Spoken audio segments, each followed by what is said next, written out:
Hello everybody, welcome to Hit to the Head.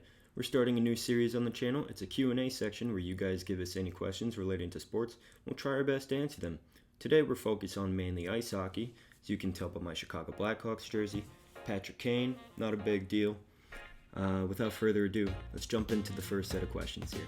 Why are fights encouraged in hockey? The way I see it is that if an opposing player runs over your goalie, they'll be given, maybe a penalty for goaltender interference. But, if it's a blatant, uh, you know, abuse to your goalie, sometimes a penalty isn't enough. And so it takes one of your own players to stand up to that guy and, punch him in the face and know that, hey, you're not doing that again.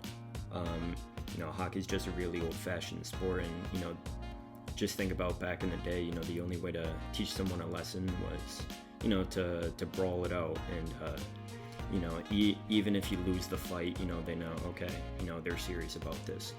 We'll take him serious. My non-biased pick for the best NHL team in the 2010s would have to be the Chicago Blackhawks. It's a little hard to believe that that's unbiased just because I'm wearing all this gear. But I really feel that they were the best. They won 3 cups in 6 years, 2 conference finals. And think of the Western Conference as a whole. The way I see it, it's always been a bigger, slower, but a lot more physical conference as opposed to the East, where you have speed, a lot of skill, finesse. And so the Chicago Blackhawks, they were one of the first teams to really be a hybrid of both. They had incredibly skilled guys like Patrick Kane, Artemi Panarin and such. And you still had those physical guys like Brian Bickle, Dustin Byfuglien for a little bit, and Andrew Shaw, of course. So I feel like through the 2010s, they were just the team to beat. Every fan that wasn't a fan of Chicago, they just dreaded seeing them in the playoffs because they knew, at any given moment they could just soar and win another cup. I feel like just because of that, Chicago was up there. An honorable mention would be the Pittsburgh Penguins, just because they won back-to-back cups. You can't really knock that. But yeah, I'm going with Chicago. How common are makeup calls in the NHL? It's actually a lot more common than we want to admit. You see it all the time in the NHL. They miss a bad call and, refs get berated by the fans and players. What the hell you thinking? Come on. Get your head out of your you-know-what. So refs a lot of the times feel obligated, like, hey man, I know I missed that call, but, I'll spot you here. I'll give you a tripping penalty so you guys can go on the power play and make up for the mistake I had earlier. But that's not to say it's unacceptable. It's honestly a disgusting part of the game because it's really unfair to the other team. If you miss a call, too bad, so sad, get over it. And when you're on the opposing team and you get a makeup call called against you, if they pot a goal, that's the difference between 2 points or none for a win. And it could even decide playoffs. There's a lot of weight behind it. It's not as innocent as it may seem, but it's way more common than people seem to believe. To be honest, for this question, it's all relative. Back in the day, I'm sure it was very hard to score goals in the NHL, just as it is today. But to answer the question for argumentative sake, I'm going to say today is a hell of a lot harder to score goals than it was back then, solely because of goaltending today. Goaltenders, up until I believe it was the 1970s, they didn't even have goalie coaches because they thought goalies, they're just nutcases. They'll figure it out on their own. It was only until then that they were like, hey, we need someone to really help this guy learn how to play the position. And so, back then you didn't have any Carey Prices or Marty Brodeurs, but you still had incredible goal scorers who still found a way. But scoring today now, just the amount of athleticism and training and skill that these guys have, I could play 2,000 games and I might have 1 assist in the NHL. Whereas back in the day, I feel like I could wheel some of those defensemen in net a couple goals from the blue line at least, just because of how far out those goalies were playing. But at the end of the day, it's all relative.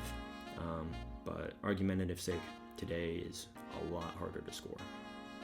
Now, in order to understand how Canadians react when an American team beats them in ice hockey, you have to think of it in another way.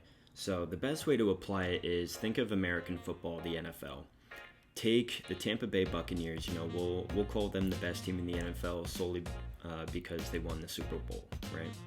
So we'll take them and we'll pit them against a CFL team, the Rough Riders, I guess. Now imagine the Buccaneers lose to them by whatever score. Maybe it could be a field goal, a touchdown, it could be even 1 point.